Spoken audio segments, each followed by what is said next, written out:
Hi everybody, it's Will NY4, and I'm here with my second video in my series about after hundreds of years, we have finally beaten back Big Pharma. So in Starfield, we can now mass produce those meds that we used to have to struggle with at a workbench and take on the big guys. All of this is possible because of a brilliant mod introduced by Betamax 76 called Manufacturing, Meds, and Chems. And I'll show that to you in a second. But just for virtue of the contrast, in video one, we built this exact same factory, but we built it at the source of our plants and animals. And in that case, that was Serpentis 4, which had enough plants and animals to manufacture 8 products. And with a couple cargo links, we could expand it up and make all 11 that Betamax has set us up to be able to do through actually using greenhouses and animal husbandry. Before we get started, just a word about the location of the factory. I chose this particular planet, which is Sirius 1, for 2 reasons. First of all, the universal time ratio is the greatest that's possible within Starfield. The same as Venus, it's 1 to 100. 1 hour of local time is 100 hours of universal time. So all these machines that you see sitting here are working on universal time schedules. So an hour of sleep here really puts these guys to work. Number 2, it is the only planet or moon that I'm aware of with that ratio that also has helium, which you can see over in the distance here. I have just a small helium farm, and that feeds these cargo links, which are bringing our raw materials in. But let's take a look at the mod that makes all this possible. So the mod that we're using here is called Manufacturing, Meds, and Chems by Betamax 76. In this mod, he takes the standard fabricators that we're familiar with and reprograms them to make meds. He also created unique containers. You see them up above the fabricators with the orange stripe. And the reason he had to do this is that Starfield, the vanilla game, makes no accommodation to be storing large quantities or moving large quantities of meds. They are neither solid, liquid, gas, or a manufactured product. So in order to have a place to store our finished meds, he had to create these containers, and they're wonderful. They come in different sizes, and you can expand them. You can do a lot with them. So here's the recipe list of the 11 products that you can make with Betamax's system. And you use standard default fabricators for most of them, but you can also use the compound and multiplex to make the more complicated ones that require a couple different steps. Now, Betamax also included really advanced aid manufacturing in his fabricators, but they require products that you can't manufacture at this point within Starfield to supply to the fabricators like Battlestim and Synapse Alpha. You can gather them and you can buy them. But as far as manufacturing them, to supply the fabricators, this hasn't been done as of yet, at least not that I'm aware of. But I'm investigating this because this would be a really great upgrade.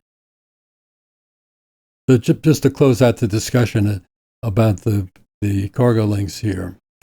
Obviously, I had to go to each of these planets, and we'll go visit a couple of them in order to set up the production that would just, in most cases, only produce 1, 2, and in the case of Piazzi, I have 5 ingredients coming from Piazzi. But it requires a couple different structures because Piazzi 1, which supplies fiber and toxin, doesn't have water. So I had to bring water in to that location and then transport those materials through a local cargo link to Piazzi 4C, where it combines up with chlorine structure and antimicrobial, all to come here to Sirius. I think that that's basically all that really deserves a lot of discussion on this. Okay, now that we have that out of the way, let's go up and take a look at how the system actually works here. So you can see, of course, as I mentioned, we have helium over here that is supplying each of our cargo links, and here they are from Ixil, Piazzi, Brodinger, Oberon, Marduk, and Vega.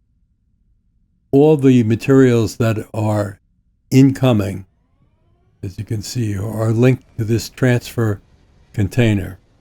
The transfer containers then connect to our fabricators, and the finished materials go in these wonderful containers that Betamax has provided. So, okay, now that we see the setup, let's go down and look at it in detail.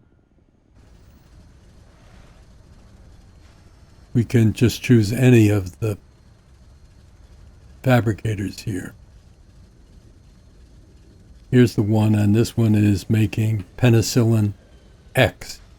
You can see that setup requires membrane, metabolic agent, and antimicrobial. So as the materials come in and are linked from that transfer container, they go to here, and then they go to this container behind, and you can see that it is creating penicillin X. And so that's basically the same for each of these fabricators.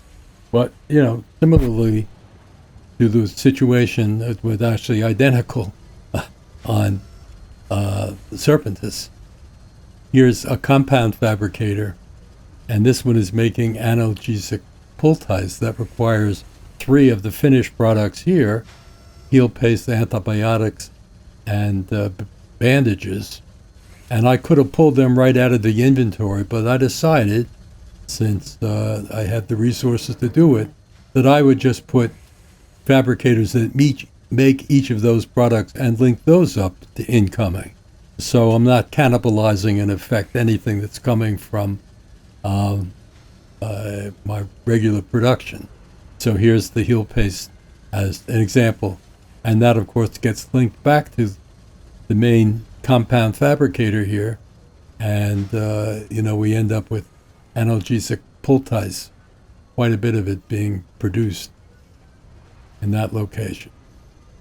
Now, also, and finally, we have the multiplex fabricator. I'll just pick this one. This guy is, let's see, he's making repairing immobilizer that requires biosuppressant, bandages, and injectors, and it's the same process. Now, notice that there are also these recipes for AIDS and advanced medication, but it requires, in this case, Synapse Alpha and Reconstim. And as I probably mentioned before, at least I did in the other video, there is no known way to manufacture those items. You can only get them through buying them at a vendor or picking them up as you're out exploring and looting. That really doesn't work in terms of production. So we see our repairing immobilizers being built. So that's basically the setup here. And at the end of the day, when I finished all of the discussion here, I'm going to go and pick up all of those devices. And I have, an interesting setup here from Midas Home, which is another mod also available on Xbox. And it's got these series of these really cool workbenches. They're exactly the same as our standard ones. If I open them up, you'll see it's the same. It's just a different design. It's really terrific. And then here, if I needed it, we had this nice little laptop, and it has the ability to buy with, a huge fortune available. So, I could sell a lot of stuff here and never even come close to running out of the credit that's available on that laptop. So that certainly makes it easy. So I thought that before we wrap things up, let's take a look out around the universe and go to some of these sites that are producing some of the materials so you can see what it looks like. Well, we're going to begin a little tour in the Piazzi system. And we're going to start here on Piazzi 1. Now, Piazzi 1, you can see I've written in is the source for fiber and toxin. So let's land there. Now, Piazzi 1 is a very nice looking place, and it's got a couple plants, which I have scanned for fiber and toxin, but it has no water. So in order for this to work, I've had to bring water in from the other Piazzi moon here, and you can see I have a lot of water, plenty of water for essentially 4 greenhouses. So let me explain to you what is happening here. Here's a fiber and a toxin. They are connected to a universal stash outpost production collector, which is the subject of another whole video. Won't go into that now, but here are the two over here, a toxin and a fiber, that are connected to this cargo link that's going back to Piazzi 4C. Now, you may wonder, why does he go to the trouble of having to ship in water when fiber and toxin can be found in other locations? Well, the reason for that is that the ratio here is 1 hour of local time is 50 hours of universal time. And I will give you a little demonstration to prove the benefit of that. So I've gone ahead and I just built 2 greenhouses. Here's the toxin and here's the fiber. I'm supplying them with water and their output is going into this container. So let's go over and take a look at this. We have, so you can see it coming for toxin, 5 fiber. It's very slow. But now let's go here and let's sleep for, let's say, 4 hours. That's 198 hours of universal time. So, okay, just rest a little bit. And let's see what we have. 2644 and 2645. If I slept for 24 hours, the container would be full. So this is why I am here on this planet. Now, in the course of running the actual factory, if at any time I see that the system is not producing enough fiber, all I have to do is to come here and sleep for a while. And now I could go just take it out of the container and dump it into the system. But, with the cargo links operating, ultimately it will catch up and all those materials will end up back in our production system. But this is really kind of consistent with Bill's frugal factory approach that I had, I think on Serpentis, I think I had 6 fibers, and I had animal husbandry for toxin, and here I only have 1 fiber. So it really is a very efficient system. But okay, so that's how this one works. Let's go over to the other moon and look at and see what that setup is. So this is Piazzi 4C, and you can see it's a very lush environment. Lots of vegetation, and it's actually got good air and good water. Really a nice place. Okay, well let's, you can see there's a lot happening here, so let's go up into the build mode and I'll explain it to you. So there are several cargo links here. Of course, we know that this is fiber and toxin coming from Piazzi 1, and that's being sent directly to output to Sirius 1. It's nice that we've had a couple trees added to our cargo link. I'll have to take care of that in a couple minutes. So yes, this is the output to Sirius 1, our major factory. And on the other side here this is the two-way system in which the water, as you can see, it's being supplied by these extractors, are going to output, and the fiber and toxin that's coming in from our universal stash alternative is going directly into that. And so with these other greenhouses here, there's structural, antimicrobial.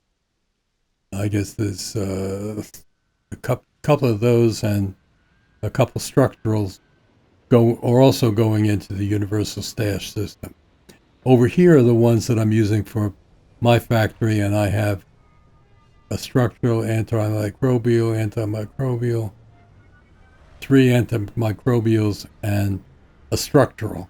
I'm sure there was some calculated reason why I did it that way. I don't recall it offhand. It's all getting water, and it's all being sent back to Sirius 1. So I did some quick landscaping on those trees over there. And of course, I forgot to mention that we also have chlorine here, which is also being sent back to Sirius 1 and also into my universal stash alternate production system. So, and this is pretty much the way the outposts are duplicated in our other planets. I'll take a look at the list and see if there's anything that really stands out that we should go explore. So our final stop is going to be Vega 2C. Now this is the most complicated site of all because I have several different factory operations going on simultaneously. So let's go up and take a look at the way this is set up. As you can see, there's a whole lot of greenhouses and a lot of cargo links. So it's a little complicated to explain, but I'll do my best. I built it. I should know what it is. So first of all, over here on the side, this is the one that we are working on today with our system. We have metabolic agent and argon coming here. It gets sent to this link, and that would be the end of the story. But I have 2 other things happening here. One is the universal stash system, and you can see right down here there it is. That it is getting metabolic agent from this greenhouse right here. But you see, there's also fabricators here. So I've also created a daisy chain system, and that is also on the Sirius 1 planet. And I am actually making a finished product here with fabricators, and here's the materials coming in, and that the product is AMP, and AMP requires metabolic agent is here. Where is it? Over here is toxin and argon. So they go into these containers here that get linked to our fabricators, goes into output, and is being sent back to the finished med sites. Now, it's also sending back some of the raw metabolic agent because that's necessary to build some on to do the final assembly on some products back at the finished med sites. But that's another video. We won't get into that. But for our purposes, we only care about, these 2 little greenhouses here and this argon, and that's going back to our meds on Sirius 1. Okay, here we are back on the headquarters. One thing we didn't talk about, or I didn't show you, was the transfer container here, which is getting all those materials in. And you can see, I really have outstanding quantities of materials here. And notice I did reduce the weights of everything. This container will hold 100,000 and it's up to 15,000 with all this stuff inside of it. So, I mean, you could see that because of the time issues and, as all we've been talking here, in our high ratio locations, the machines are churning out those materials back on the planets, and the cargo links are delivering them. Now, of course, I could build more fabricators, and that would result, of course, in more production. Although, no, I think I'm doing pretty good. I mean, I'm up into the thousands of finished products here, which I will collect and sell when we're all done. So I think that this shows that the distributed processing, or the distributed collection system, let's say, harvesting system, also works extremely well. And although it does take a little more work, because if you see that you're running short, you do have to run out to those planets, and as opposed to Serpentis, which you can just go over and kick the greenhouse to get it working again, so to speak. But this is certainly, if you look at the quantities of materials, it's a high volume business. So I'm hopeful that we're going to go put some of the big farmers out of business. But anyway, that's the end of video 2. Video 3, we will look at true distributed processing, in which I'm using some of those planets, and one that we saw, to make AMP, but the similar system set up in some of the other planets. And then finally, using Universal Stash, we're going to have the cleanest, purest system that you've ever seen. So give me a thumbs up and subscribe, and I'll see you in video 3. Bye.